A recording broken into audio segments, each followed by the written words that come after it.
سلامونه ملګرو، زه برکت الله بریال تاسو سره په دغه ویډیو کې شتون لرم. په نن ویډیو کې به زه تاسو ته وښایم چې څنګه کولی شو موږ یو تصویر ته انیمیشن ورکړو یا څنګه کولی شو یو تصویر ته حرکت ورکړو. نو د ویډیو شروع کولو څخه مخکې که چیرې تاسو زموږ چینل نه وي سبسکرایب کړی، زموږ چینل در سره سبسکرایب کړئ تر څو نوره ګټورې ویډیوګانې تر تاسو پورې در ورسیږي.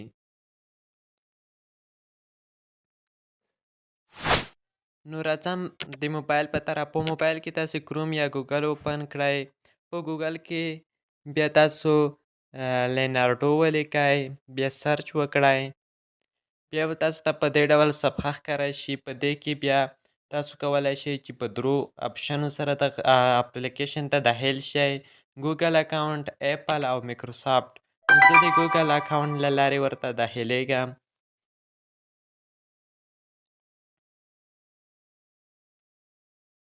نو اوس دوستانو ما سره په موبایل کې چې کوم ګوګل اکاونټ ما سره چې په موبایل کې کوم ګوګل اکاونټ شتون لري هغه یې ټول ماته وښودل. په دې کې زه په لومړي باندې کلیک کوم، بیا په کنټینیو باندې کلیک کوم.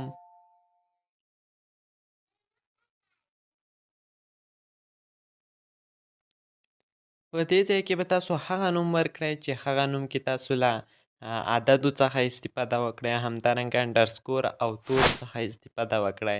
په دې ځای کې به خپل یوزر نیم ورکړئ.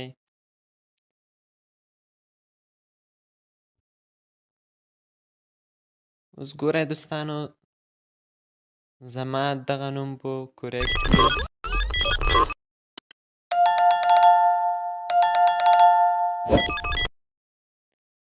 نو اوس دغه نوم وګورئ کورکټ دی. بیا تاسو په نیکسټ باندې کلیک وکړئ، بیا لیټس گو باندې کلیک وکړئ.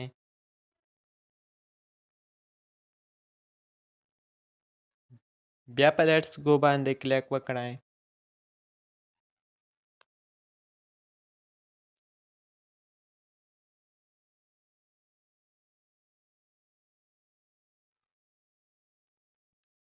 نو اوس په دې ځای کې دوستانو تاسو چې کوم عکس غواړئ په همغه پسې سرچ ورکړئ. مثلا زه په دې ځای کې ورته لیکم افغان. بیا په جنریټ باندې کلیک وکړئ. په دې ځای کې به دوستانو تاسو ته همغه تصویران وښیي.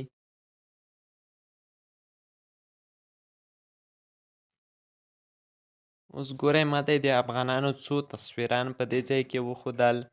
نو ګورئ ماته یې دلته د افغانانو څو تصویران په دې ځای کې وښودل. مثلا زه په دې باندې کلیک کوم، بیا په نیو باندې کلیک کوم. په دې ځای کې دوستانو که چیرې تاسو غواړئ خپل عکس راولئ نو بیا په ریپلیس باندې کلیک وکړئ، او که چیرې غواړئ همدغه عکس ته انیمیشن ورکړئ یا حرکت ورکړئ بیا په جنریټ باندې کلیک وکړئ. نو اوس دوستانو تاسو ګورئ دغه عکس یې موږ ته په حرکت راوستو، انیمیشن یې ورکړو. نو که چیرې غواړئ دغه عکس تاسو ګیلرۍ ته ډاونلوډ کړئ نو بیا تاسو په دې عکس باندې کلیک وکړئ. له کلیک څخه وروسته بیا په ډاونلوډ آیکن باندې کلیک وکړئ. بیا په ډاونلوډ باندې کلیک وکړئ. اوس به دغه عکس ګیلرۍ کې وګورو چې آیا ګیلرۍ کې شته.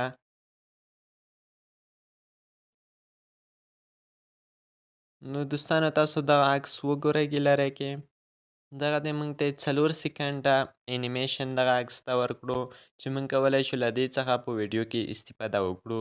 نو دوستانو زموږ دغه ویډیو تر همدې ځایه وه. که چیرې ویډیو مو خوښه شوې ویډیو لایک او شیر کړئ. که چیرې کومه پوښتنه لرئ تاسو کولی شئ له موږ څخه په کمنټ کې پوښتنه وکړئ.